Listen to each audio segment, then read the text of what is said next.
Bienvenidos a Entrevista desde México. Soy Laura Carlson. Acompáñame a conocer los temas más importantes del país, con los hombres y las mujeres que mejor los conocen, aquí en Telesur.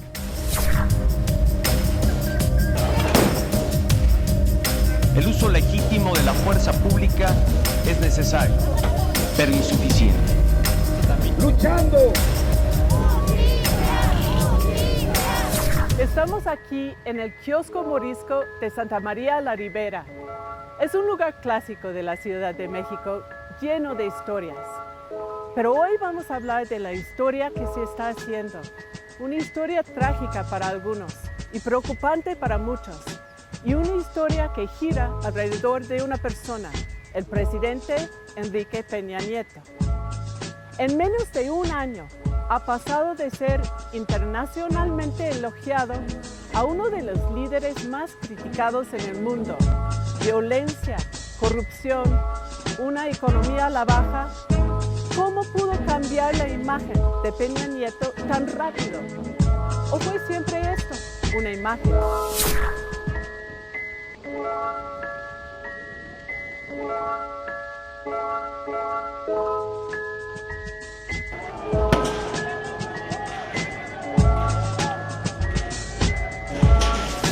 Para hablar con nosotros sobre el tema de la imagen presidencial, tenemos con nosotros a Genaro Villamil. Muchas gracias, Genaro, por estar aquí con nosotros en Entrevista desde México. Genaro, el título de tu nuevo libro es provocador, La caída del telepresidente. Vamos a empezar con una definición de términos. ¿Por qué telepresidente? Porque es la manera en cómo se construyó la imagen y la expectativa de un presidente a base de mercadotecnia televisiva, de maquillar un desarrollo nacional y un desarrollo de su gobierno, que fue definido en la prensa extranjera como el Mexican Moment y que se cayó en menos de 2 años. Este telepresidente que vendía el desarrollo de un país sin problemas, sin conflictos de seguridad y sin pobreza, se enfrentó a todos los expedientes que estaban cerrados o que estaban ocultos por la mercadotecnia televisiva.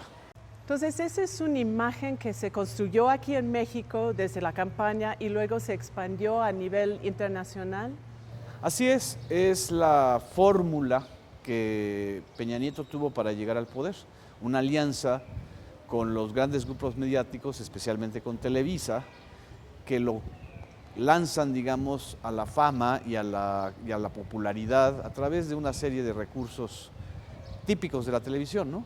Mezclar su vida política con una actriz de telenovela, hacer un guión del ascenso de Peña Nieto, y que todo esto sirve efectivamente para ganar campañas, pero no sirve para gobernar, porque para gobernar entran otro tipo de recursos. La tele no forma estadistas, la tele forma propagandistas, y eso es lo que estamos viendo ahora, la falta de un estadista en México. Así que crea una serie de problemas que ahora vimos muy claramente aquí en México. Vamos al segundo término del título del libro, La caída del telepresidente. ¿Por qué dices que es una caída y no solamente un bache en el camino?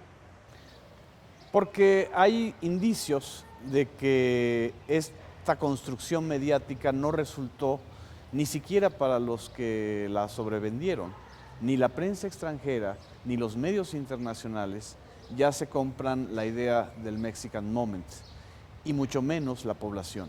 Lo que este país ha vivido desde la crisis de Ayotzinapa hasta la elección federal del 2015 es una constante batalla por demandarle a Peña Nieto que tenga un papel de estadista y que resuelva los problemas más importantes y más sentidos, como son seguridad pública, falta de empleo y corrupción.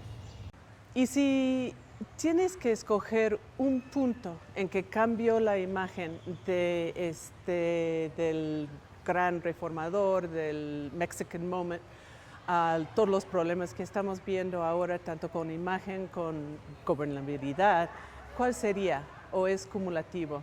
Lo que tendría que pasar o suceder es que hubiera un golpe de mando en términos gubernamentales y dejáramos de pensar o dejara de pensar este equipo de gobierno solamente en maquillar los problemas. Hay que enfrentarlos. México vive una situación muy delicada y además entramos a una fase todavía peor ahora con la caída de los precios internacionales del petróleo, que pone en cuestión la madre de todas las reformas, como lo describo en el libro, que es la reforma energética. Pues vamos a ver uno por uno algunos de los factores que fueron parte de la caída de la imagen del presidente. Primero, los 43 de Ayotzinapa. La desaparición de los 43 estudiantes de Ayotzinapa lo que demostró es que había y hay una política consentida por el gobierno de desapariciones forzadas que se han ido acumulando y que estaban silenciadas. El caso de los estudiantes de Ayotzinapa adquiere una dimensión internacional y nacional precisamente porque los familiares no callaron, no se quedaron en sus casas y tampoco se quedaron aislados, sino que hay toda una organización social reclamándole al Estado por la vida de estos 43 estudiantes. Y el segundo factor, los escándalos de la corrupción. Así es, los escándalos se entrelazan con la crisis de Ayotzinapa a nivel de opinión pública, nacional e internacional. Lo que demostró esta crisis es que en México existe una cleptocracia que no se había querido mencionar como tal y que ya la corrupción no es solamente un asunto menor, es un asunto que involucra a todo el gobierno federal y que crea crisis internacionales con Estados Unidos, con China, con inversionistas europeos, porque no confían en un gobierno que privilegia a los amigos contratistas. Entonces, de una manera estas crisis revelaron, destaparon problemas que ya existían. Los revelaron de una manera muy dramática, porque al negarlos constantemente, lo único que hicieron fue agravarlos. No es que existieran, sino que al revelarse se hicieron de una manera muy dramática. El caso de Ayotzinapa se revela junto con todas las fosas que existen en Guerrero, las narcofosas, que fue lo que generó una reacción internacional terrible. Y el caso de la corrupción, no estamos hablando de una corrupción menor, estamos hablando de la gran corrupción que involucra contratos multimillonarios en materia petrolera y en materia de construcción. Genaro, vamos a una pequeña pausa, pero después quiero hablar sobre la primera parte del subtítulo, las reformas estructurales y su importancia en todo este análisis. Pero primero vamos a conocer ese lugar en donde estamos, el Kiosco Morisco de Santa María la Ribera.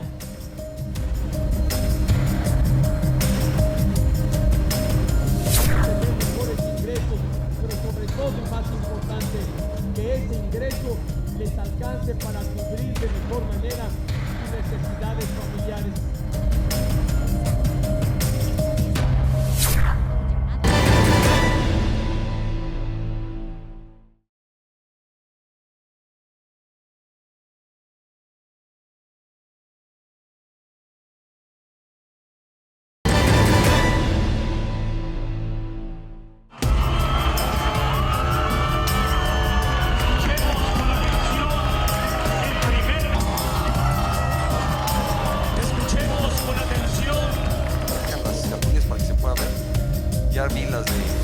Estamos de regreso en Santa María la Ribera con Genaro Villamil y estamos hablando de la imagen del presidente Enrique Peña Nieto. Genaro, en el libro hablas de las reformas estructurales como una parte crítica de la imagen de Peña Nieto.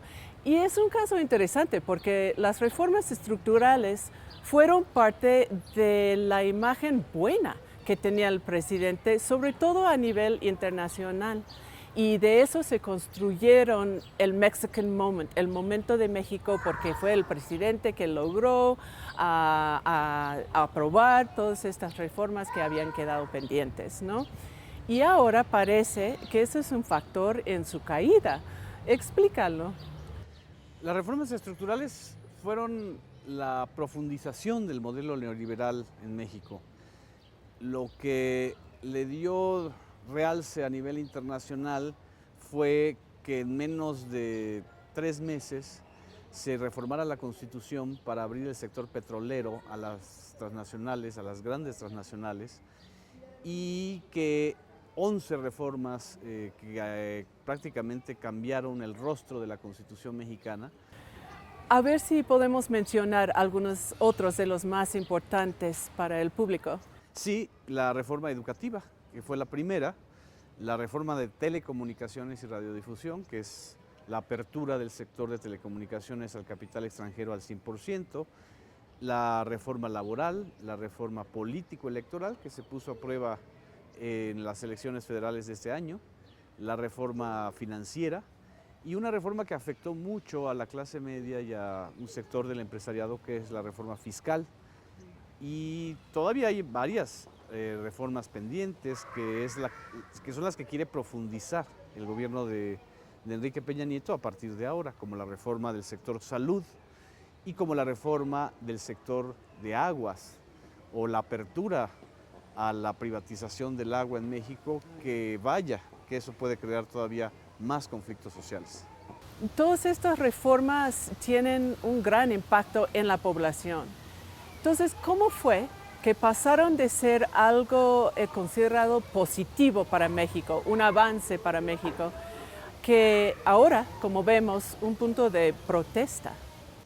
Las reformas estructurales fueron bien vistas por el capital extranjero y por la prensa internacional ligada a ese capital extranjero, pero no por la población mexicana. La población mexicana ni siquiera las entiende en toda su profundidad y ni siquiera ha sentido los efectos benéficos, al contrario. La reforma energética prometió la disminución de los precios de los energéticos y al revés, ha aumentado la luz, ha aumentado el servicio de energía eléctrica, tenemos alzas constantes de la gasolina, pero en términos estrictos, la amenaza para esas reformas está en el eje del gobierno de Peña Nieto, y esa es la corrupción. Lo que los observadores y la prensa extranjera están diciendo es que si no hay un ataque a la corrupción de manera frontal y estructural, esas reformas van a acabar siendo abortadas. Tú no puedes hacer una reforma tan amplia y tan ambiciosa como la energética si le vas a dar los contratos a tus amigos, si te vas a apropiar de las licitaciones. Ese es justamente uno de los puntos más delicados de ataque y de crítica a la imagen de Peña Nieto a nivel internacional. Entonces, ¿crees que esto explica el cambio en la prensa internacional, y no solo la prensa, sino en la actitud de algunos gobiernos y empresarios, de crear el Mexican Moment, el momento de México, de celebrar las reformas en el momento en que se dieron cuenta que la corrupción existía tan arraigada en el gobierno, empezaron a temer que estas reformas no pudieran salir como deberían? Yo creo que una parte de la prensa extranjera, sobre todo la británica y la norteamericana, tienen doble cara.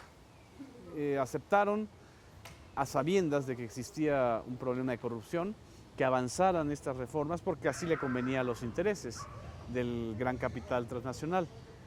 Pero no podían evadir que hay mucha irritación social y que hay un drama, una tragedia en México a raíz de la crisis de Ayotzinapa, y que aflora y que hace ver a la prensa extranjera lo que solo querían ver a un presidente reformador, cuando en realidad lo que estamos viendo es un Estado en descomposición. Y creo que esa parte es la que afecta también. Pues sabemos que la prensa tiene una agenda y la internacional también. ¿Por qué ahora este cambio de actitud hacia Peña Nieto? podemos pensar que siguen a favor de las reformas. ¿Qué quieren ahora con presionar sobre el punto de la corrupción? Yo creo que lo que están poniendo a prueba es la capacidad de respuesta del gobierno mexicano a las críticas y a la fiscalización internacional. Es una paradoja. En la medida en que tú abres tu economía, también abres el país a la mirada internacional. Y ya no solamente no basta con controlar a los medios nacionales. A los medios internacionales nunca los vas a poder controlar.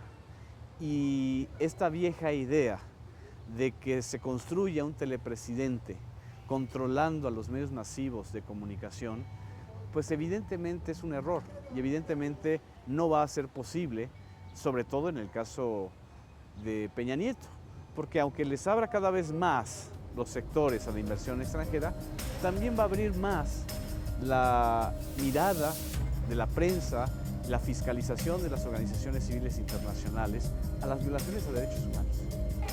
Y así regresamos al punto de la imagen y la gran diferencia entre una imagen y un estadista, que es lo que México realmente necesita en estos momentos. Vamos a hacer una pequeña pausa. Regresamos en unos breves instantes. Este es mi compromiso y me conoces, lo voy a cumplir.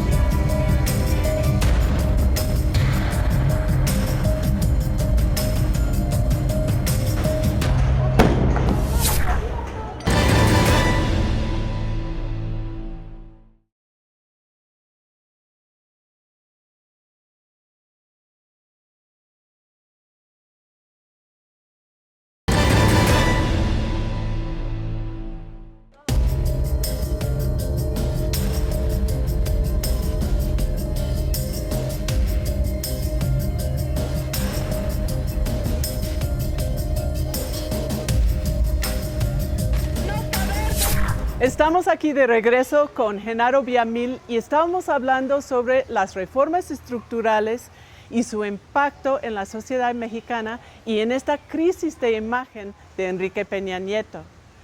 Genaro, hoy en día la imagen de un gobierno es casi más importante que el contenido.